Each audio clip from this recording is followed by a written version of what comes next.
All right, good afternoon. Welcome everyone to the 2023 Johnson Institute Exemplary Leader Award ceremony. My name is Julia Santucci and I am the director of the Johnson Institute for Responsible Leadership at the University of Pittsburgh's Graduate School of Public and International Affairs. Before we begin, I'd like to offer a special word of appreciation to the Johnson family, especially Mrs. Levon and her late husband Glenn Johnson, without whose generosity we would not have this award or this research institute. I'd also like to take a moment to thank our co-sponsors in the Ford Institute for Human Security and the University Center for International Studies, and to our friends at the School of Education, all at the University of Pittsburgh, for helping to make this event a success. And then finally, let's all take a moment to appreciate the people without whose hard work we would not be here today. Our administrator at the Johnson Institute, Doreen Hernandez, has worked tirelessly to make sure that everything goes off without a hitch, as well as our student workers, Matt McKenzie, Tim Mullen, and Dan Rudy. So thank you to all of them.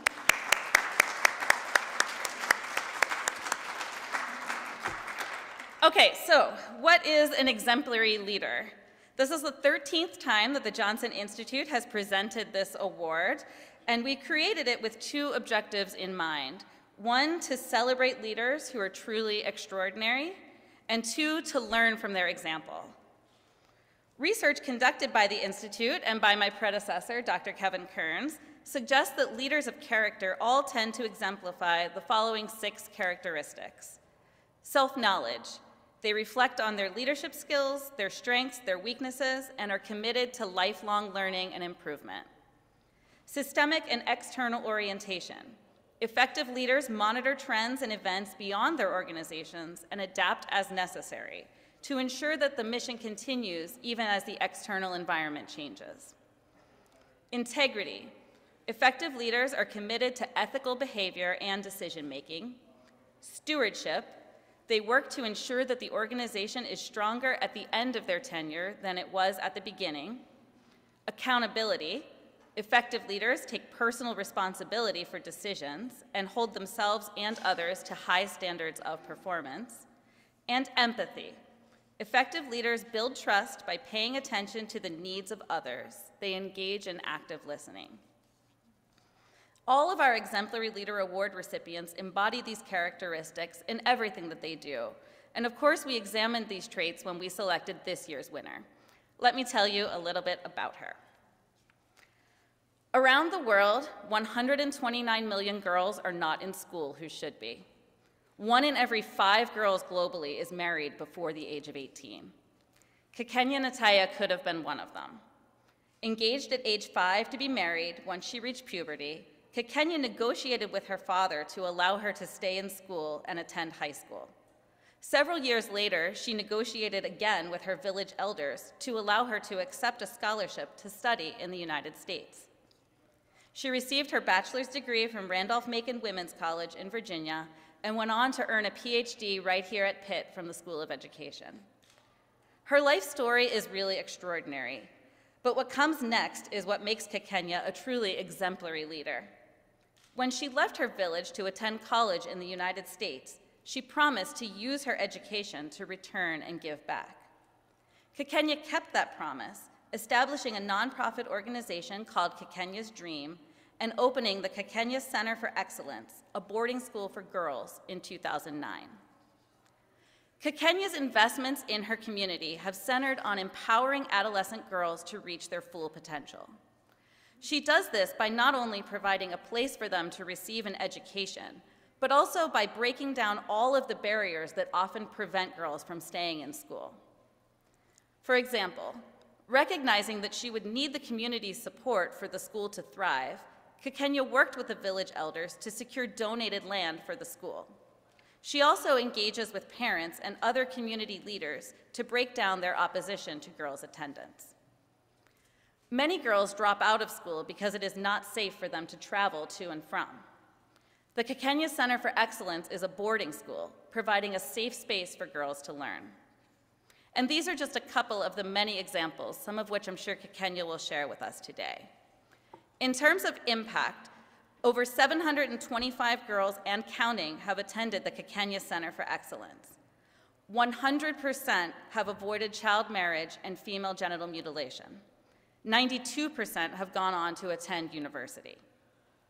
Furthermore, Kakenya's organization works to educate women and girls and men and boys throughout rural Kenya to break down and change the cultural norms that have held girls and their communities back for far too long.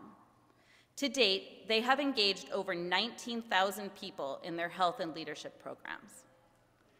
Kakenya is an exemplary leader because she invests in the most vulnerable members of her community, and by doing so, she lifts the entire community up. Kakenya, I am so pleased to present you with this Exemplary Leader Award in recognition of your work to create lasting change in your community by empowering adolescent girls to reach their full potential. Congratulations.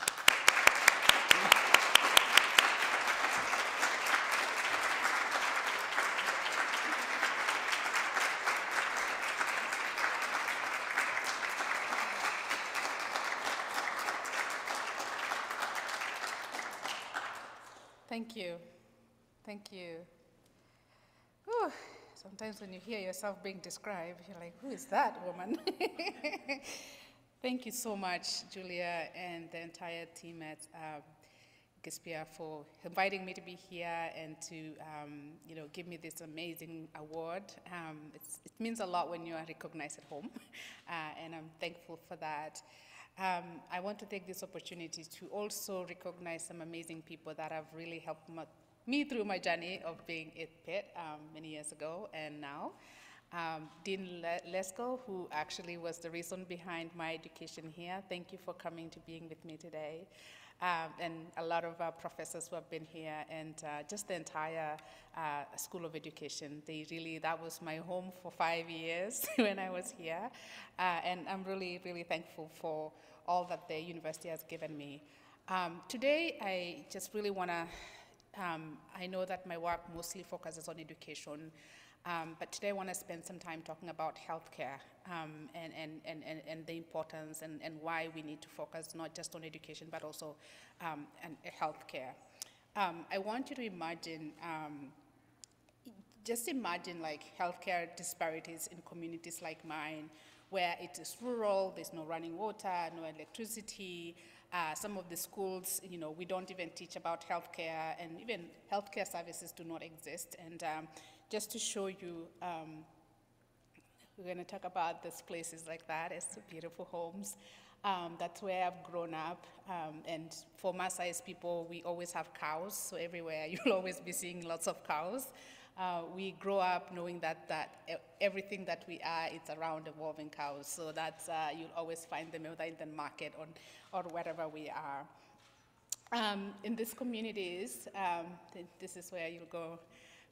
When you come, this is like kind of our town where we are. So that's where we are.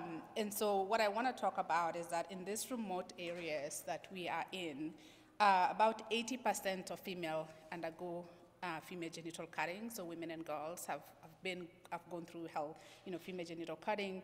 50% of the girls are married before they are 18 years old.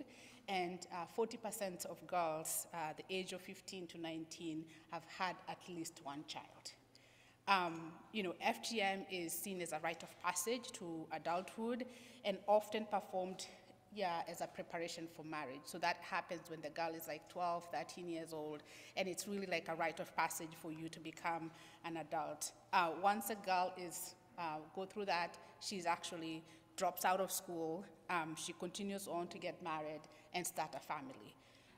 And this old age tradition norms does not, it does not only just undermine and undermine the girl's access to education, but it also affects her economical empowerment, and really it is a physical and mental health and her whole well-being, just starting from that point of going through FGM, getting married, and really your life kind of deteriorates from there.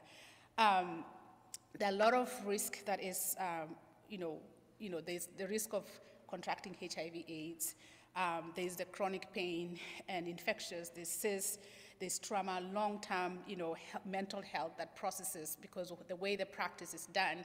It's done without, it's anesthesia, it's really, and it's done on a young girl. So you have a long-term complications mentally, because we don't talk about what happens to you. And so for generations that these women, these girls are affected, and more during birth, when they're giving birth, there's a lot of complications that comes because of FGM. You know, and child marriage, you know, as you know, a young girl, when they get married before their bodies are ready and mature, what happens is that there are a lot of complications, not just because of, you know, they're more likely to have complications during childbirth, but also when women are married when they're young, there's a lot of issues in terms of violence with their partners, and so it's just really like a very, very tough place that young girls are put into. Child marriage is a key driver for, again, adolescence pregnancy, which it carries a lot of serious risk, and it can increase even contracting sexual transmitted diseases. That's something that we don't talk about it, and we just kind of like put healthcare, and we just say it's on the side. Infant mortality rates are like 60% higher for young women who are under 18. So it is a critical crisis, and it is something that happened to so many girls. And this is something that, you know, when I was starting my school, I was only focusing on the, you know, getting the girls to schools, and then I came to realize that there are so many more issues that are happening. The girls who are coming to our schools, their mothers have been abused. They have seen this, and they are themselves affected, traumatized, you know, and they're living in this difficult life that is good. And so, yes, in Maasai, in our communities, we pride that FGM is a rite of passage. It is what gives you the status in the community, but we don't really talk about the consequences, the impact that it has on these young women and thus young girls. And so I have come to, like, you know, talk about this because it is something that I experienced myself. I went through, I survived.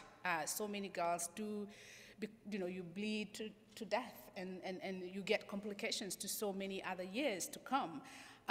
And yes, I escaped, you know, I did manage to escape child marriage, and I finished, you know, got a very opportunities that have been really, my life is like people opening opportunities to be able to allow me, you know, coming to the US, it was a scholarship that I found. Coming to University of Pittsburgh, it's because I got a scholarship to be able to come here. And I'm really grateful that so many people opened up opportunities for me. But while I was here as a student, I kept going home, and I found that every year a girl is married. Every year I would ask, she's married. And that itself could not allow me to just sit in class and say, I will wait for a perfect time that I can actually go and solve this problem. You know, I've been talking about, I want to build a school for girls, but girls were getting married. And so in 2009, I was a student here, and I remember Dr. Noreen Gorman, who is my professor, my supervisor, and my support in this university. And she's like, Kakenya, you know, when you're working on your PhD, there are things that you know, you don't just drastically start these big projects. And I was like, oh, okay. But I did things that she's like, okay, I got married first. And she's like, okay, let's stop there. And I had babies, and then we started a school. It was really amazing, but I'm really grateful that I had the support. I had people who could really guide me through all that. And so Kakenya's dreams began as a school for girls, and because I recognize that education is so important. You know, it is a human rights by itself, but it's also like the powerful gateway that actually, you know, it opens up so many doors for all of us. We're sitting here because we have an education, and if we can reach so many children, if we can provide them with education, that alone opens up so many opportunities for them. And we know the statistic, with the more the girl stays in school, the more likely she would not get married early, the more her wages when she gets, when she gets a job, the higher she stays in high school, the 20% increase in her income.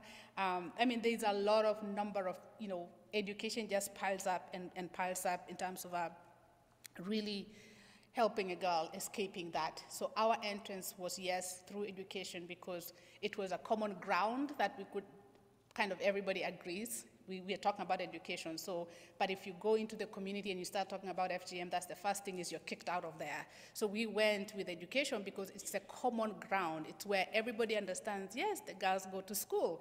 But, you know, we were there not because, you know, studying the school is like, yes, we started bringing in, and my goal was always that, you know, not just providing a school, but really providing a holistic programming, because most of the programs you will see that are out there, it's either, oh, we only provide scholarships, so what happens with the uniform, what happens with the books, what happens, so you really have to look at holistically how you comprehensively empower the girl as a whole.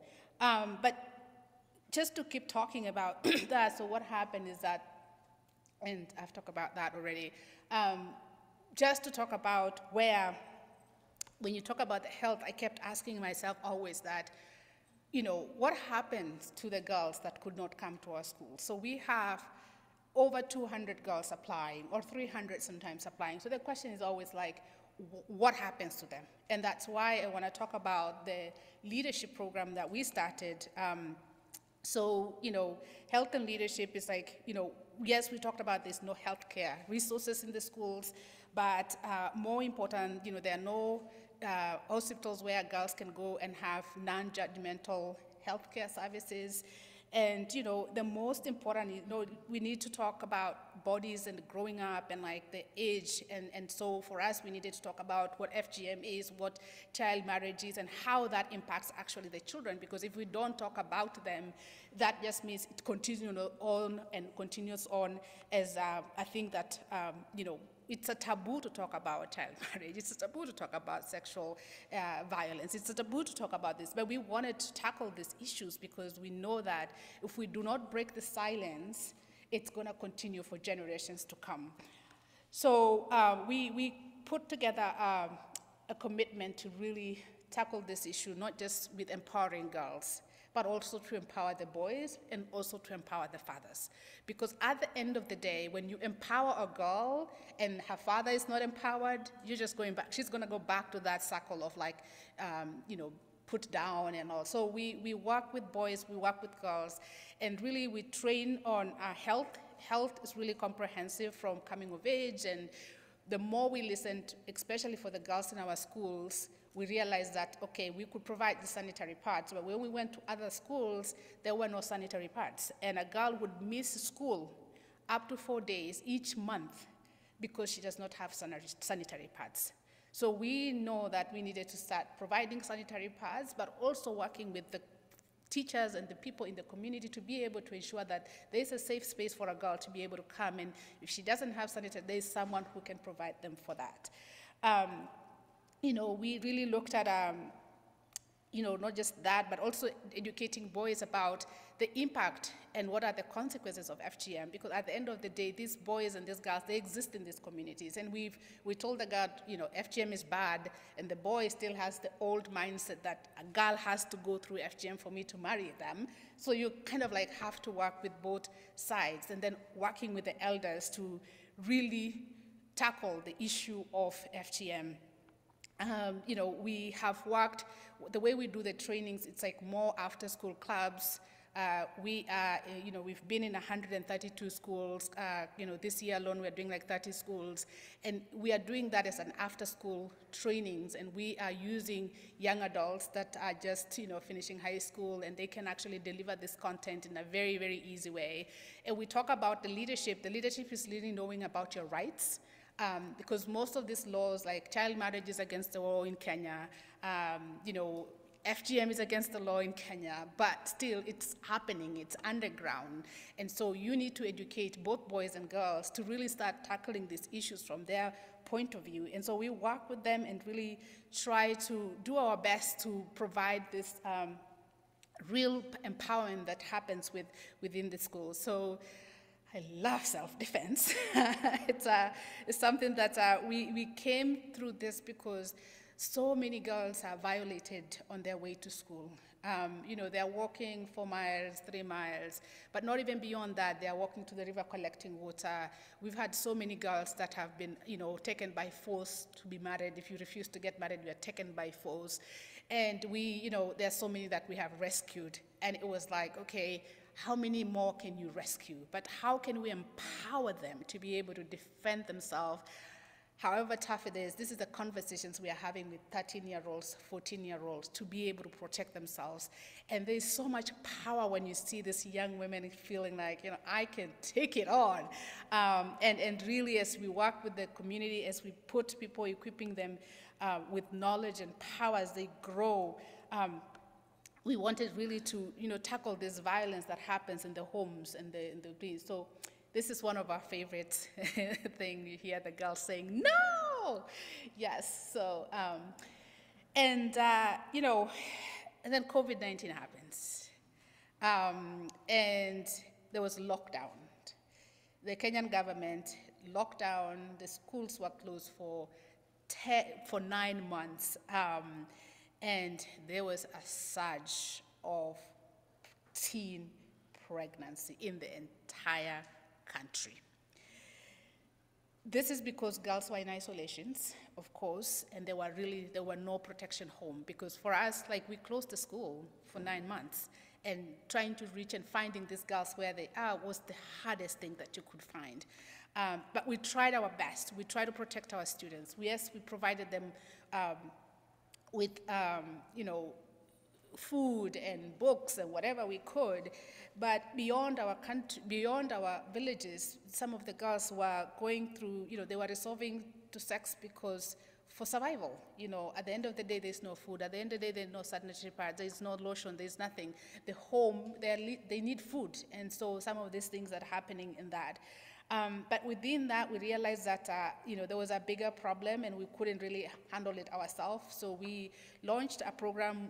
Really was more an advocacy thing, where we call it Linda Dada. And the Linda Dada is it really means protecting your sister. Protect your sister. And this one was a really campaign that we worked with the men, we worked with the boys, we worked with anybody who could listen to us. We were convening these discussions in different forms, in different dialogues, yes, outside, inside, because we needed everybody, religious leaders, we needed government officials, we needed parents, we needed the media to really tackle this issue, because we knew that girls were not going to really, come back to school if this, if we did not really raise awareness about this.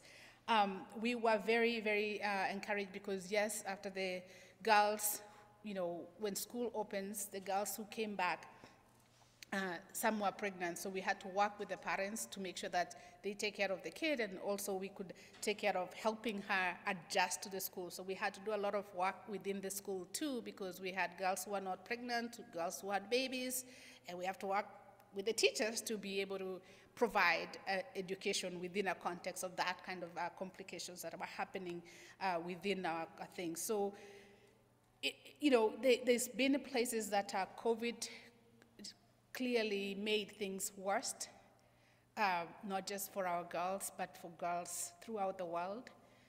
So many girls did not come back to school, and there are so many more programs we are trying to reach these girls to come back to schools, but more just not coming to school, because the school it's not prepared also to have a girl who is, pregnant, or a girl who has a baby who is a mother.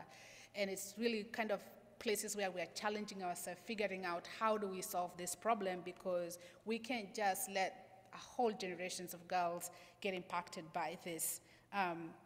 And so we can talk a lot about the young people who work for us, and those are their testimonies. They're speaking up. There's so much power when you have young men standing up for their sisters, young men educating the other men about, what are their responsibilities, how can they be more impactful, more supportive on the community. Girls, the power to be able to speak up, to have self-advocacy, to advocate for yourself, being able to say, I am a girl who needs to be in school, and I'm going to be in school. We provide you resources. We're able to advocate for others that cannot be able to, and just, pretty much just creating the space so that these people can be able to unleash the potential that is within them. a story is always like this young boy who went through our training, and it's always sad to hear him say, if I knew about FGM and the things my sisters would have not gone through, gotten married when they're in 5th grade, 6th grade.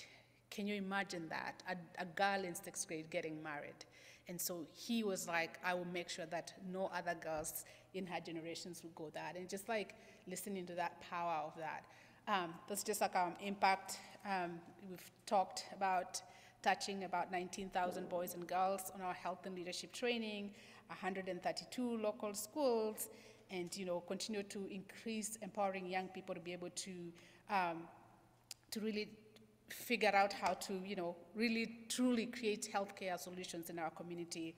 What we realize is that while providing knowledge is so critical and is so important, we realize that it's not just enough. So we tasked ourselves when COVID came to really start providing healthcare services. So we have built a healthcare center. This is a whole new place for me. Trying to figure out what are we doing here. And it was really, I've always had this, we've had this talk about, because I've seen a lot of schools here, there's always a nursing and a clinic somewhere within the school that there's somebody who is always going to take care of girls. So we've been using local nurses to come, they help, but there wasn't really no facility that could actually help. And so when we go to these trainings, there's so much girls who come, there are STIs, where do you send them? There are different, all needs of young people, where do you go to get the services that they will need? So we challenge ourselves, and through COVID, we built this health center. It is going to function by the end of this year. Really excited to be able to provide non-judgmental healthcare services, not just for the students in our schools, but also to the people, to the young people in the community. I don't think my community members, men and elders, understand when I say a youth-friendly clinic. They just think it's a hospital for all of them. And so it's going to be very interesting to see how that comes. There's been a lot of support because, the idea of having a good hospital, everybody wants it. So the chief's like, this is it, we want this. So we'll manage that when we really get there, but we really hope that we can create, where we can figure out how to use this clinic as a learning resource, empowering some of those local run government clinics that don't have any medication or no trained staff. So if we can figure a way that we can become an hope and an opening area and a field that we can actually impact healthcare in a broader way than it is.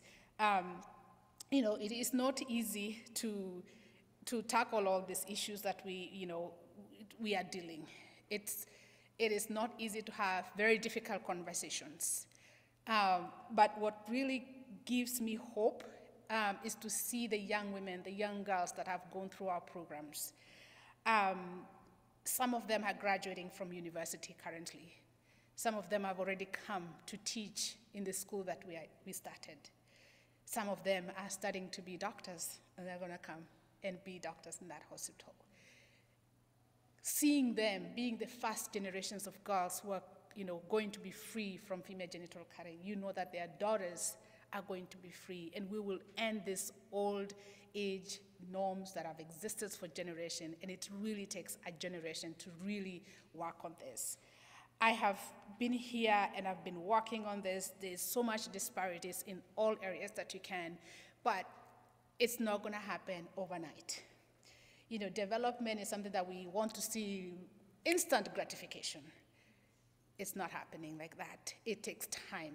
And we have to invest there. We have to go back there. We have to keep changing the systems that have been there for generations. And it's really about, building a really strong network of young people who are going to really take over. And what Kakenya has done is one thing. But when you think about thousands of girls that have gone through our schools, what they will be able to do is beyond what we can think of.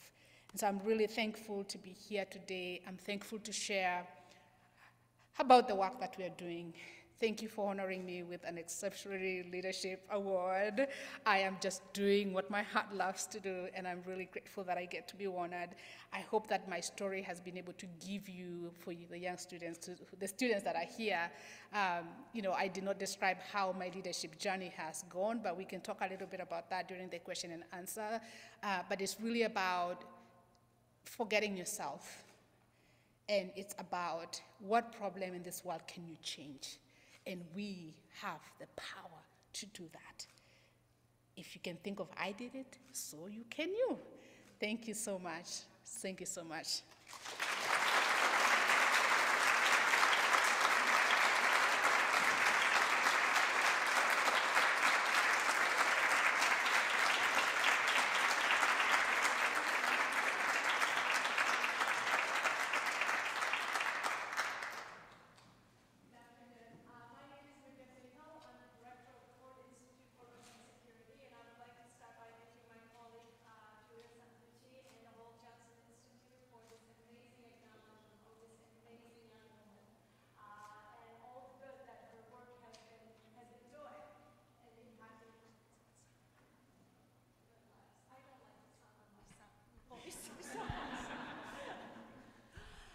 I have been a big fan of Kakenya ever since she was a student in my gender and development class many, many moons ago. And since then, we have traded places so very many times that I have continued to learn from and be inspired from her experiences and from her work. So I'm delighted that she's back on campus and she's here to share some of her journey with us. My role here is to kind of take the next 20 short minutes and to be able to articulate some of the questions that you may have for Kakenya. So you have all been given small note cards. If you have them, please have them find their way. Alternatively, we have colleagues over there with a microphone. I would like you to kind of just raise your hands, and then we would like to take as many questions as possible. I have millions of mine, but I will put them aside and I will look for an opportunity down the line. But as you mentioned, Kakenya, your leadership journey, and since this is an award about your leadership in the field, and we have many students who are going to be inspired by your experience, why don't we start with that? One of the first questions that I was handed in is about the figures and the people that inspired you to become the kind of leader that you are today. I continue to learn and I continue to be inspired with so many people, but my childhood, I think the first person who inspired me was my teacher, the female teachers that I saw in school, because they gave me the option that I could think that there was an alternative for me. Seeing them teaching, and these are women who came from different communities, and seeing myself that I could actually become a teacher was the biggest one. I think I can't not mention my mother because she was a critical person who really helped me through all the journey, going through the cutting. When every ceremony had gone, she actually sneaked in a nurse who helped heal us. So we were healed, and went back to school quickly. When my grandmother is like, this does not happen. And she didn't know that there was a nurse that came in and we were healed. So I think that kind of opened those opportunities for me. It's like my mom and my teacher, those are my very first leaders. Yeah. Thank you. Thank you. There's a question about policymaking and the role of others who are interested in policymaking. And the question asks, what is the role of policymaking in the fight against FGM? I think it is quoted as Western, but I want to capture as, where do you think there is a lot of interest from international development agencies, right? The UN declares February 6th as a zero tolerance for FGM. You call it a violation of human rights. What role do you see as most fruitful for this goodwill to turn into action? That's a very complex question. So I have to say that policies and laws are all in books. And that's where the UN is very great at coming up with all these policies, and they're very well dictated, and they're in good places, you know, in these shelves, and, you know, Kenya has, you know, we have the most strictest law against FGM, and still happening. Why? Because there's a disconnect between the policymakers and the people who are implementing it. So I am driven, and that's why I work in the community. I literally go down and talk to the elders. Like, yes, we've been practicing this thing for generations. Have we ever figured out where it came from? And we question that, because then they're like, oh, no, we've just been doing it. And then we start talking about, do you know the consequences? And that is really, in the international world and the UN and all that, they don't consider that as an effective way to solve issues, because we are gratified, we want to solve now.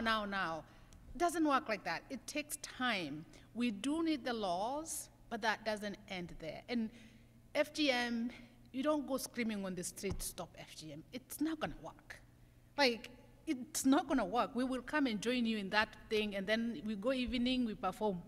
So that's not how it works. It's really working within the culture, changing the mindset from within. That's really where we're going to see the difference and the shift that is gonna happen. That's why I start with a 9-year-old girl. When the society is telling you this is how you should behave, we take your mind and we start shifting your mind to know you are valued, you have a right to go to school, and you belong, and that's how you go. That's fantastic.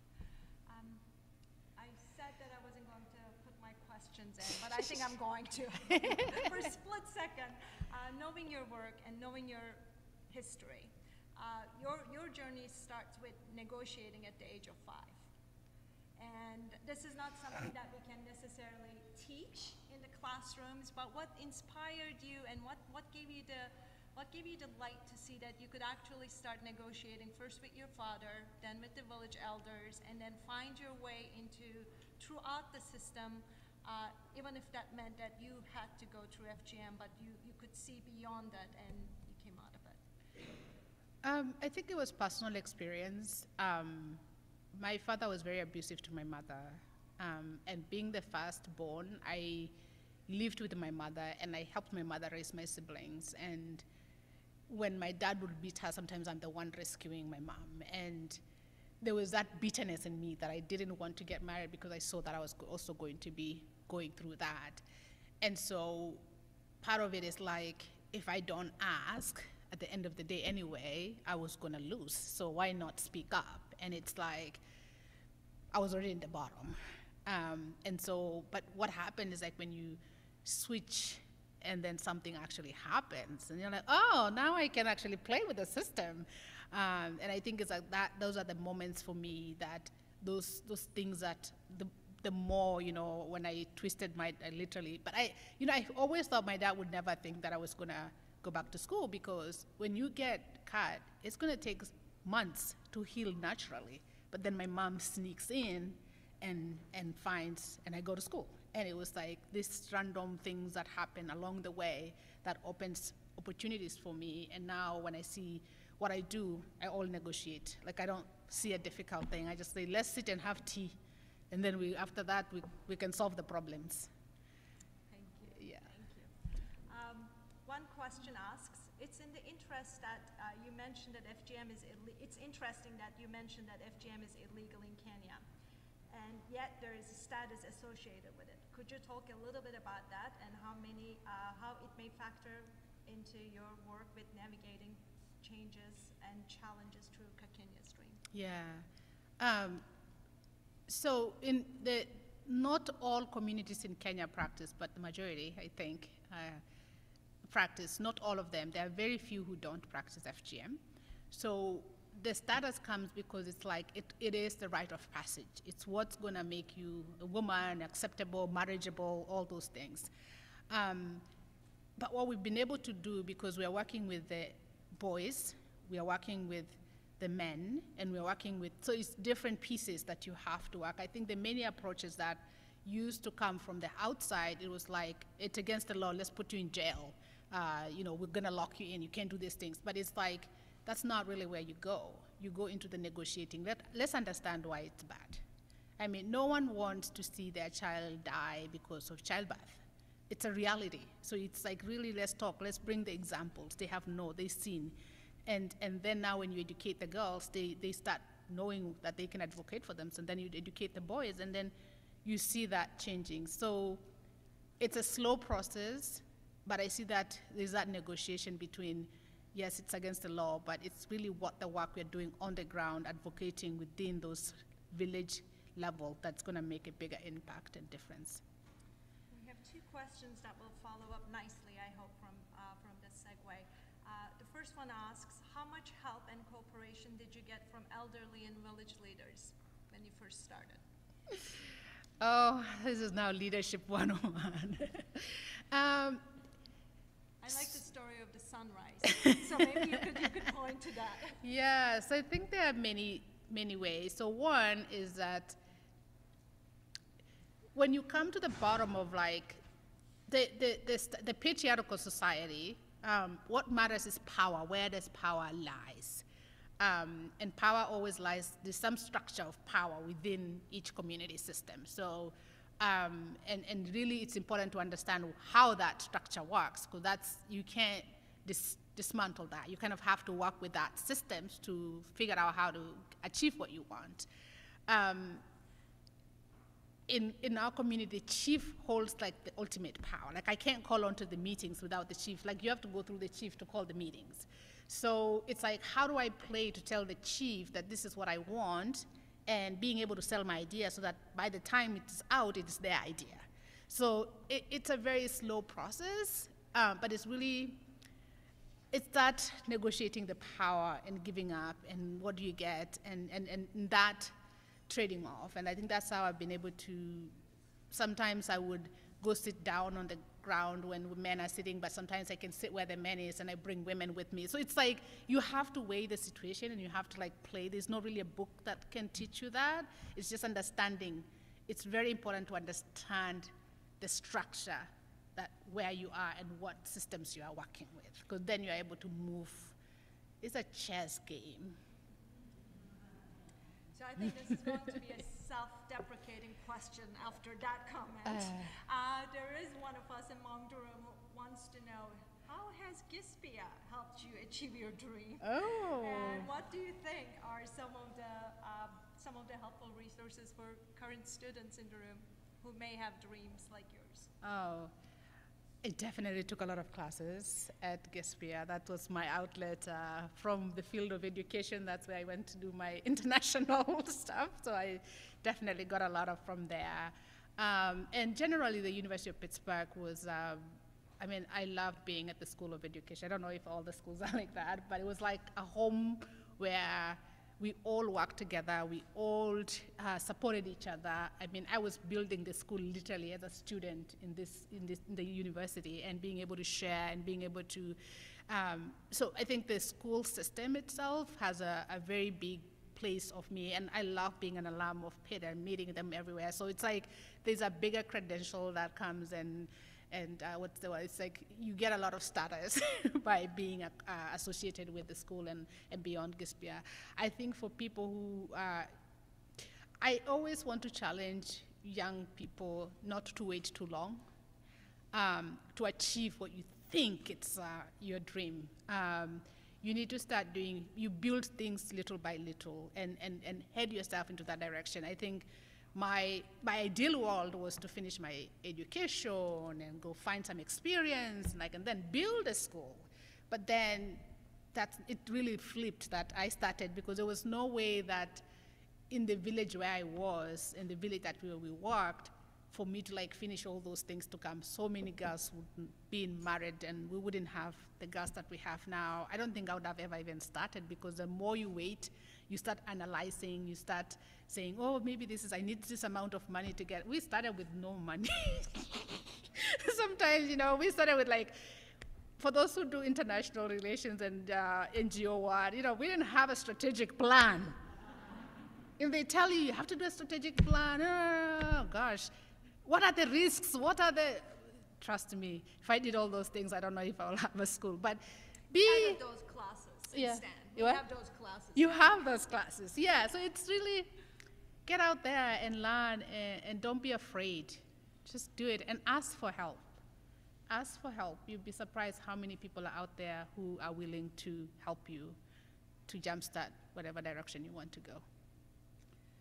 I'll be rushing through, but there are two questions about the boys and men in your community. The first one asks about do boys and girls attend school and separately or together? And another one wants to know, are the girls married to boys their age or much older than themselves? The boys know what's happening to them. Yeah. So our school is all girls, but most schools are co-ed, so you have boys and girls. But I think the biggest thing when you are in a co-ed school, it's like the stereotype is still implemented in those schools. So you'll find that the girls are the ones sweeping the classroom, or the girls are the collecting water for the teacher. So the stereotype is really still implemented in those schools. So it's like the boys still know that, oh, I'm the boy, you know, at the end of the day, they are the leaders, they're the ones who are going to continue with schools.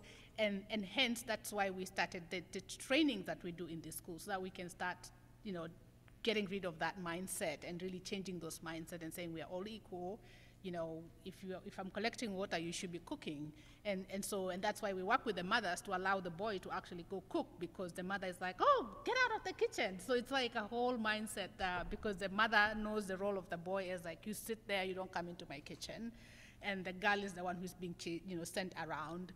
And I've been fortunate to see that my mother has come a long way, because she used to be like, my brothers can go to the kitchen, and then now my brothers are married and they cook for their wives. And then my mother is like, oh my God. I'm like, yes, this is where we are going. And so that's why we are doing the trainings that we do in the schools. Mostly most of the people get married to older men or older generations. When they do get married to people, most of the time the boys would marry. There's also marrying multiple wives, so you might end up getting, you know, a girl is getting married to another. But every time when the younger generations are marrying each other, the men are, it's not often. So most of the time the men are at least above 20, 25 to be able to marry. But girls are getting married younger and younger. And yeah, that's how it is. There is one question that I'll combine two questions in the interest of time.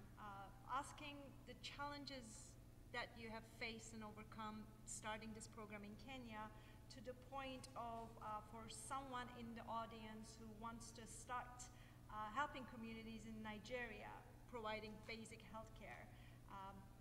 I'm a nurse and have done this work in Guatemala. What are some of the, I suppose, experiences that are transferable, and what are the ones that one still needs to be prepared when they step into a brand new community? Yeah, if you're going into a brand new community, you have to have an insider. You can't just land in, because you, again, as I talked about, you need to know the structure, you need to know what actually they need, and like, so there's a lot of like partnership, which is now the big thing internationally. It's like co-creating work, and it's no longer that we are going to kind of save Africa. It's more like, how do we work with Africa to save itself? So, and it's not just Africa. It's like literally the whole world. And it's how do we appreciate also the people on the ground? Because there's so many people in these communities. I mean, I work now not just within our schools, but I work with young women and girls who are creating programs in their own. And like, how do we continue to empower them to actually make the difference? Because that's where you see the difference, is how do we empower them? How do we, you know, how can I help them write a proposal? But I'm not the one who's actually going to, like, medical is different because you could be a doctor, you can treat differently. But when it's like issues like dialoguing with the men about power and status, that's not your place. It's place of that person who is in that village that start working on that. And it takes time to I think, we have to change our mindset of how you change communities and how you empower communities. And that is true even for here.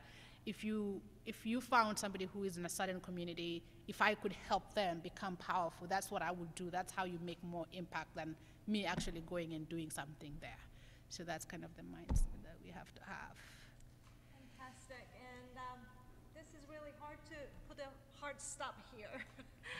But I would like to invite invite Dr. Curtis Lauterbach, the Dean of Graduate School of Public and International Affairs, to give the final remarks. And I thank on all of our behalf for this curiosity-invoking answers. Thank you.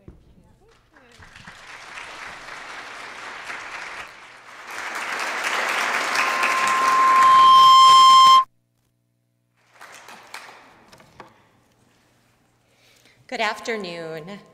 As Dr. Finkel mentioned, I'm Carissa Slaughterbeck. I'm the Dean of the Graduate School of Public and International Affairs here at the University of Pittsburgh. And Dr. Kakenya Ntaiya, congratulations on being awarded this year's Exemplary Leader Award from the Johnson Institute. It's wonderful to be able to hear you speak today about the inspiring work that you have done. And I'm pleased to share congratulations on behalf of the school, the Johnson Institute, as well as the Ford Institute for Human Security, as well as the University Center for International Studies here at the University of Pittsburgh. We're all honored by your presence and deeply inspired and encouraged by your work. We're grateful for the time that you've spent here with us today, here and now, and along with our colleagues in Pitt School of Education, where I know you spent very impactful time and offered tremendous insight while you were here as a doctoral student. I know we're incredibly proud to be able to have you back with us again today in Pittsburgh and at Pitt, and we're really proud to call you an alumna of the University of Pittsburgh. And I'll acknowledge colleagues from the School of Education who are here today, including Dean Valerie Kinlock. So thank you so much. Again, wonderful to have you here.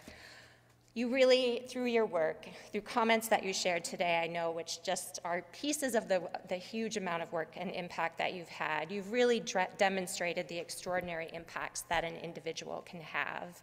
You've also demonstrated for all of us, I think, the systemic change in education, in health, in opportunity that is both needed and, importantly, actually possible. And one of the things that as I was getting background on the work that you do, the organization that you're involved with, I love the framing of a dream. And I think for a school that, like ours, that trains students for public service, it can be incredibly daunting. And it's a difficult space to move through. Public service can be incredibly inspiring, but it can also be incredibly difficult. And I think to be able to understand the dream that one can have, and to be able to take that as an aspiration, as an inspiration, as you move through the hard spaces, and really envision something that's different, a future that's different for you, a future that's different for families, for those in your community, and for the world, I think is incredibly inspiring, in addition to the work itself. You've exemplified true leadership in who you are, how you have done this work, how you work with others, and especially because of how you've empowered others to change their lives and to change our world. I want to share a quick thank you with Julia Santucci, Director of the Johnson Institute for Responsible Leadership, and Muge Finkel, Director of the Ford Institute for Human Security, for your leadership in creating today's event. And on behalf of the school and the university, thank you again. Congratulations. And last, thank you to everyone who joined us today. We really appreciate your being here and taking part in a moment of inspiration and aspiration that I think we can all leave with some positive hope for the world and a sense of ourselves in carrying this inspiration forward. So thank you so much. Have a great day.